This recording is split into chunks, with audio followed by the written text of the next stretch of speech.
بسم اللہ الرحمن الرحیم۔ حج سیریز میں آپ سب کا استقبال ہے۔ حج میں پائی جانے والی غلطیوں کے حوالے سے ہماری گفتگو چل رہی تھی۔ آج ہمارا عنوان، بلکہ آج کے عناوین میں پہلا عنوان ہے بلا عذر شدید۔ اگر کوئی شخص سواری پر طواف کرنا چاہے اور سعی کرنا چاہے تو اس کے لیے کیا حکم ہے؟ چنانچہ اگر کوئی شخص صحیح معنی میں معذور ہے، خود چلنے پر قادر نہیں ہے، تو اس کے لیے سواری پر طواف کرنا جائز ہے، چاہے انسان اٹھا کر طواف کرائے یا گاڑی پر سوار ہو کر طواف کرے، ہر طرح جائز ہے۔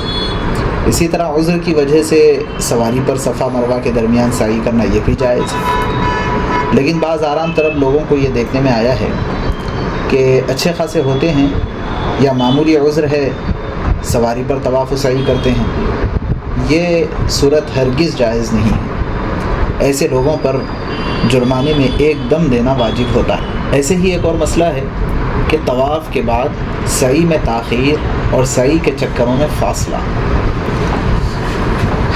یہ طواف زیارت، حلق، رمی، قربانی، حج کے یہ سارے اعمال ایام نحر کے اندر کرنا واجب ہے، یعنی 10 ذی الحجہ کو یہ تمام کے تمام اعمال کر لینا واجب ہے، بلکہ ایام نحر میں 10، 11، 12 کو۔ لیکن صفا مروہ کے درمیان سعی کا ایام نحر کے اندر کرنا لازم نہیں، بلکہ بعد میں بھی کرنا جائز ہے۔ لہٰذا اگر کسی کو عذر یا تھکاوٹ دور کرنے کے لیے آرام کرنا ہے تو وہ آرام کر سکتا ہے، آج نہیں تو کل یا 10-15 دن کے بعد بھی سعی کرنا اس کے لیے جائز ہے۔ اسی طرح سعی کے 7 چکروں کو پے در پے کرنا سنت ہے، واجب نہیں۔ لہٰذا اگر چند چکروں کے بعد تھکاوٹ کی وجہ سے بقیہ چکروں کو موقوف کر دیا، روک دیا، بعد میں کسی اور موقع پر ان چکروں کی تکمیل کی جائے تو سعی مکمل ہو جائے گی، صحیح ہو جائے گی، کوئی حرج کی بات نہیں ہے، اور اس پر کوئی جرمانہ بھی واجب نہیں ہوگا۔ نیز ایک دن کے چکر اور 7 دن میں 7 چکر کرنا بھی جائز ہے، یعنی ایسا کر سکتے ہیں کہ روزانہ 1 چکر کر رہے ہیں، لیکن ایسا کرنا عذر کی وجہ سے بلا کراہت جائز ہے، اور بلا عذر کے ایسا عمل کرنا یہ خلاف سنت ہے۔ ایسے ہی ایک اور مسئلہ، حالت حیض میں سعی کرنا کیسا ہے؟ یہ بھی بہت سے لوگوں کو بے چینی رہتی ہے، اور اس مسئلے میں بھی بہت پریشان رہتے ہیں کہ اگر سعی سے پہلے طواف سے فارغ ہو جانے کے بعد عورت کو حیض کا عذر پیش آ جائے تو حالت حیض میں صفا و مروہ کے درمیان سعی کرنا جائز اور درست ہے۔ کسی کو منسس آ گئے ہوں، کب طواف کر چکے ہوں اور ابھی سعی نہ کیے، اور اس وقت محسوس ہوا اور دیکھا تو منسس آ گئے، پیریڈ شروع ہو گئے ہیں، تو اب کیا کریں؟ صفا مروہ کے درمیان سعی کرنا ایسی عورت کے لیے جائز ہے، درست ہے۔ اسی طرح دوران سعی اگر حیض آ جائے تو اس کو بھی سعی کی تکمیل کرنا جائز اور درست ہوگا، کیونکہ حالت حیض میں طواف اس لیے جائز نہیں ہے کہ مطاف مسجد کے اندر ہے، اور سعی اس لیے جائز ہے کہ صفا مروہ کے درمیان سعی کی جگہ یہ مسجد کی جگہ نہیں ہے۔ کوئی یہ کہہ سکتا ہے کہ آج کل کے زمانے میں سعی کی جگہ بھی مسجد میں داخل ہو گئی ہے، تو یہ بات بس بلا تحقیق ہے، اس لیے کہ مکہ مکرمہ کے معتبر اور بااثر لوگوں کے ذریعے سے امام الحرمین سے معلوم کیا گیا تو انہوں نے بتلایا کہ سعی کی جگہ پہلی ہی حالت میں رکھی گئی ہے، اس کو مسجد کی حدود میں داخل نہیں کیا گیا۔ ایسے ہی ایک اور مسئلہ ہے کہ طواف و سعی میں نیابت کا کیا حکم ہے، جائز ہے یا نہیں؟ یعنی طواف کے لیے کسی دوسرے کو نائب بنا کر کے بھیج دینا، میری طرف سے آپ طواف کر لو، سعی کے لیے کسی کو نائب بنا کر کے بھیج دینا کہ میری طرف سے سعی کر لو، کیا یہ جائز ہے؟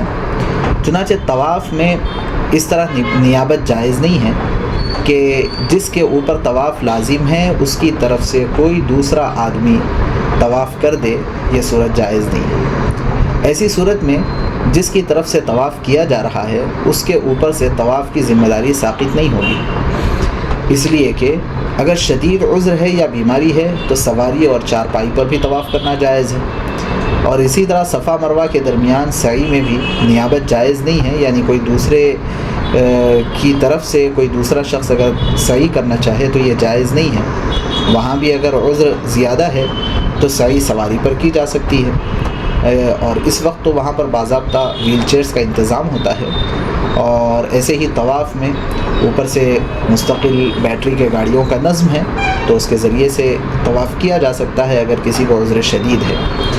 بہرحال طواف اور سعی میں کسی دوسروں کو نائب بنا دینا اور دوسروں کی طرف سے طواف و سعی کر لینا یہ جائز نہیں ہے۔ ایک اور مسئلہ رکن یمانی کا استلام، یہاں بھی بہت ساروں کو بے چینی رہتی ہے اور مسئلہ معلوم نہیں ہوتا کہ طواف کے دوران جب رکن یمانی پر پہنچے تو اس کو دونوں ہاتھوں یا صرف دائیں ہاتھ سے چھو دینا سنت ہے، مگر اس کو بوسہ دینا خلاف سنت ہے، اور اس میں خیال رکھیں کہ سینہ بیت اللہ کی طرف مڑنے نہ پائے۔ ہاں البتہ حجر اسود کے استلام کے وقت سینہ مڑ جائے تو اس میں کوئی حرج نہیں۔ رکن یمانی پر ہاتھ لگانے کا موقع نہ ملے تو بغیر ہاتھ لگائے گزر جانا چاہیے، وہاں بھیڑ لگانا بھی ممنوع ہے۔ لہٰذا خاص طور سے اس بات کا لحاظ رکھے کہ جس طرح حجر اسود کو باضابطہ بوسہ دیتے ہیں، چومتے ہیں، یہ سب رکن یمانی کے ساتھ نہیں ہے، بلکہ وہاں پر دونوں ہاتھ یا صرف دائیں ہاتھ سے چھو دینا سنت ہے، اس کو بوسہ دینا رکن یمانی کو یہ خلاف سنت ہے۔ ایسے ہی ایک اور مسئلہ ہے کہ بوقت نماز استباء کا ترک کرنا کیسا ہے۔ دراصل استباء کہتے ہیں کہ احرام کی چادر کو دائیں بغل کے نیچے سے لا کر بائیں مونڈھے کے اوپر ڈال دیا جائے اور دایاں مونڈھا کھلا رکھا جائے۔ اس طرح استباء کی حالت قائم کرنا ہر اس طواف میں مسنون ہے جو احرام کی حالت میں کیا جاتا ہے، اور اس طواف کے بعد صفا مروہ کے درمیان سعی بھی کرنی ہو۔ اس کے علاوہ کسی اور طواف میں استباء مسنون نہیں ہے، اور طواف کے بعد جب نماز پڑھنا ہو تو اس حالت کو ختم کر دینے کا حکم ہے۔ بعض لوگ ناواقفیت سے نماز کی حالت میں بھی استباء کو باقی رکھتے ہیں، یہ مکروہ ہے، یعنی نماز کی حالت میں دایاں مونڈھا کھلا رکھنا اور استباء کی حالت میں رہنا مرد آدمیوں کا یہ مکروہ ہے۔ اس لیے نماز کے وقت میں چادر کو اوپر سے مونڈھوں کے اوپر سے ڈال لینا چاہیے۔ اور ایسے ہی یہ بات بھی ذہن میں رکھنا چاہیے کہ استباء اس طواف میں کرنا ہے جس کے بعد سعی ہوتی ہے، اور جس طواف کے بعد سعی نہیں ہے اس میں استباء بھی مسنون نہیں ہے۔ ایک اور مسئلہ ایسے یہ ہے کہ حرمین کی نماز میں عورتوں کا مردوں کے برابر کھڑا ہونا۔ مسجد حرام اور مسجد نبوی میں عورتیں بھی جماعت میں شرکت کرتی ہیں۔ حرم مکی میں مسجد حرام کے چاروں طرف عورتوں کی نماز کے لیے الگ جگہ متعین کر دی گئی ہے، اور بیر زمزم کی طرف مطاف میں بھی عورتوں کے لیے ایک حصہ گھیراؤ کر کے رکھا گیا ہے، مگر اس حصے کو حج کے زمانے میں زیادہ ہجوم ہونے کی وجہ سے ختم کر دیا جاتا ہے۔ اس کے علاوہ پورے سال باقی رکھا جاتا ہے اس کو، اور حج کے زمانے میں چاروں طرف جو جگہیں عورتوں کے لیے گھیر کر رکھی گئی ہے وہ اپنی جگہ باقی رہتی ہے۔ اس لیے عورتوں کو اپنی جگہ جا کر اپنی نماز پڑھنی چاہیے، مردوں کی بھیڑ میں داخل نہیں ہونا چاہیے۔ اور حرم مکی کے اندر یہ ایک بڑی مصیبت رہتی ہے کہ عورتیں مردوں کی بھیڑ میں داخل ہو جاتی ہیں اور مردوں کی صفوں میں گھس کر نماز کی کوشش کرتی ہیں۔ خاص طور پر مصر، ترکی اور انڈونیشیا اور ملیشیا، پاکستان سے آنے والی بہت ساری خواتین یہ بہت لاپرواہی کرتی ہیں، نہ ان سے کچھ کہہ سکتے ہیں اور نہ ہی کوئی نیک مشورہ ان کو دیا جا سکتا ہے۔ تو بہرحال ایسی بدعنوانی کی صورت میں ایک عورت کی وجہ سے 3 مردوں کی نماز فاسد ہو جاتی ہے۔ عورت کے دائیں جانب کا آدمی، عورت کی بائیں جانب کا آدمی، عورت کے پیچھے کا آدمی، یہ کل 3 آدمی ہیں جن کی نماز فاسد ہوتی ہے۔ اس لیے عورتوں کے محاذ سے بچنے کا اہتمام رکھنا بہت ضروری ہے۔ البتہ مسجد نبوی صلی اللہ علیہ وسلم میں چونکہ انتظام اچھا ہے، اس لیے یہ بدعنوانی وہاں نہیں ہوتی۔ نیز پورے سعودی عرب میں ہر مسجد میں عورتوں کے لیے الگ حصہ بنایا گیا ہے جہاں عورتیں امام کی اقتداء کرتی ہیں۔ یہاں یہ بات بھی یاد رہنی چاہیے کہ جن مردوں کی نماز فاسد ہو جاتی ہے ان میں اجنبی یا عورتوں کا محرم یا عورتوں کا شوہر سب داخل ہے، ان سب کی نماز فاسد ہو جاتی ہے۔ اس مسئلے سے متعلق تفصیلی بحث انشاءاللہ بعد میں بھی آئے گی، لیکن بہرحال اتنا ذہن میں رکھنا چاہیے کہ عورتوں کو حرمین شریفین میں مردوں کی بھیڑ میں داخل ہو کر نماز نہیں پڑھنی چاہیے، اس کی وجہ سے دوسروں کی نماز خراب ہو جانے کا اندیشہ ہوتا ہے۔ ایک اور مسئلہ یہ ہے کہ مقام ابراہیم پر اور حتیم میں عورتوں کا نماز کے لیے ہجوم یہ کیسا ہے، اس سلسلے میں بھی بڑی کوتاہی رہتی ہے، اور یہ بھی دیکھنے میں آتا ہے کہ بعض عورتیں مقام ابراہیم یا حتیم کعبہ میں نفل پڑھنے کے لیے مردوں سے مزاحمت کرنے لگتی ہیں، اور شوق کا ایسا غلبہ ہوتا ہے کہ ہوش باقی نہیں رہتا، دھکا مکی کی نوبت آ جاتی ہے۔ طواف میں بھیڑ کے موقع پر مقام ابراہیم کے سامنے نماز کی نیت باندھ لیتی ہے، اور حکومت کا عملہ جو وہاں متعین ہوتا ہے وہ منع کرتا رہتا ہے، لیکن عورتیں مانتی نہیں۔ یہ بہت بڑی غلطی اور سخت ترین محرومی کی بات ہے۔ بھیڑ کے موقع پر مقام ابراہیم کے سامنے بہت دور جا کر نماز پڑھنے کا حکم ہے جہاں کسی قسم کی مزاحمت نہ ہوتی ہو۔ اس وجہ سے بہرحال ان چیزوں کا ہم سب کو خیال رکھنا ہے، خاص طور سے جو حجاج اکرام جا رہے ہیں۔ ایک اور مسئلہ یہ ہے کہ دوا کے ذریعے سے حیض روک کر طواف کرنا، منسس کو روک دیا جائے دوا کے ذریعے سے، یہ کیسا ہے، جائز ہے یا ناجائز ہے؟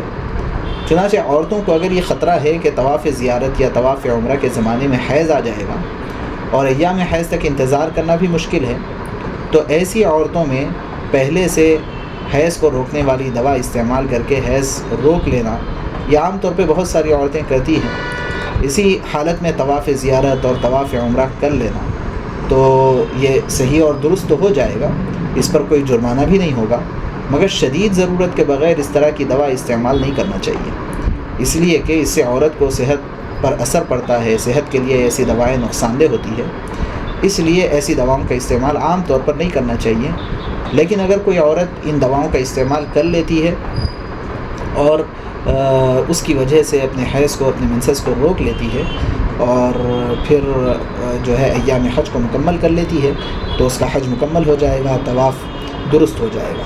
اس کے علاوہ بعض مخصوص چیزیں ہیں جس کا عورتوں کو خاص طور سے خیال رکھنا چاہیے۔ 11 مسائل ایسے ہیں جس میں عورتوں کا حکم مردوں سے بالکل الگ ہے، یہ سب عورتوں کو غور سے سننا بھی چاہیے اور اس کو سمجھنے کی بھی ضرورت ہے، بلکہ مردوں کو بھی یہ احکام ذہن میں رکھنا چاہیے تاکہ اپنی خواتین کو توجہ دلا سکیں۔ 11 مسائل میں سے پہلا مسئلہ ہے عورتوں کا احرام صرف اتنا ہے کہ وہ اپنا سر ڈھانک لیں اور چہرہ کھولے رکھیں، اور پردے کے لیے بہتر ہے کہ کوئی ہیٹ وغیرہ سر پر رکھ لیں، پھر اس کے اوپر سے نقاب ڈال لیں۔ خیال رکھیں کہ نقاب کا کپڑا چہرے سے نہ لگنے پائے، اتنا بڑا وہ ہونا چاہیے۔ دوسرا مسئلہ یہ ہے کہ سلے ہوئے کپڑے عورتوں کے لیے منع نہیں ہے۔ تیسرے یہ کہ تلبیہ عورتوں کو آہستہ پڑھنا ہے۔ چوتھا مسئلہ یہ ہے کہ ناپاکی کی حالت میں دعا اور تلبیہ پڑھ کر احرام باندھ لیں، نماز نہ پڑھیں۔ پانچواں مسئلہ یہ ہے کہ سر کے بالوں کو ایک کپڑے سے باندھ لیں تاکہ کوئی بال ٹوٹ کر گر نہ جائے، اور یہ کپڑا صرف احتیاط کے لیے ہے، لازم نہیں ہے۔ بعض لوگ اس کو عورت کا احرام سمجھتے ہیں، یہ ایسا سمجھنا درست نہیں ہے۔ چھٹا مسئلہ ہے صفا مروہ کی سعی کے دوران دونوں ہرے کھمبوں کے درمیان دوڑنا عورتوں کے لیے مسنون نہیں ہے، مردوں کے لیے مسنون ہے، عورتوں کے لیے نہیں۔ بہت سا دیکھا جاتا ہے کہ میلین اخضرین جو اس وقت ہری لائٹیں لگی ہوئی ہے صفا مروہ کے درمیان، وہاں پر عورتیں بھی بہت ساری دوڑتی نظر آتی ہیں۔ ساتواں مسئلہ یہ ہے کہ احرام کھولتے وقت بالوں کے آخر سے صرف انگلی بھر کاٹ لینا یہ کافی ہے۔ آٹھواں مسئلہ ہے ناپاکی کی حالت میں طواف کے علاوہ حج کے تمام ارکان وہ ادا کر سکتی ہے۔ نواں مسئلہ ہے ایام نحر یعنی 10، 11 اور 12 تاریخ میں پاکی کی حالت نہ ہو تو طواف زیارت کو پاک ہونے تک مؤخر کر سکتے ہیں، یعنی پاک ہونے کے بعد طواف زیارت کیا جا سکتا ہے۔ اس پر کوئی جرمانہ نہیں، کوئی دم نہیں اور کوئی صدقہ واجب نہیں ہوگا، کیونکہ یہ اللہ کی جانب سے ہے۔ اگر کسی کو حیض آ جائے تو اس میں بیچاری عورت کا کیا قصور ہے۔ 10واں مسئلہ یہ ہے کہ جدہ یا مکہ پہنچنے کے بعد شوہر یا محرم کا انتقال ہو جائے یا طلاق بائن ہو جائے تو اسی حالت میں حج کے ارکان وہ ادا کر سکتی ہے، یعنی چونکہ محرم نہیں ہے اس لیے اس کا حج نہیں ہوگا، ایسی بات نہیں۔ اگر واپسی کے وقت عورت کو مینسس آ جائے، ماہواری آ جائے، تو ان کے اوپر سے طواف وداع معاف ہو جاتا ہے، ان کو طواف وداع کرنا پھر کوئی ضروری نہیں ہے۔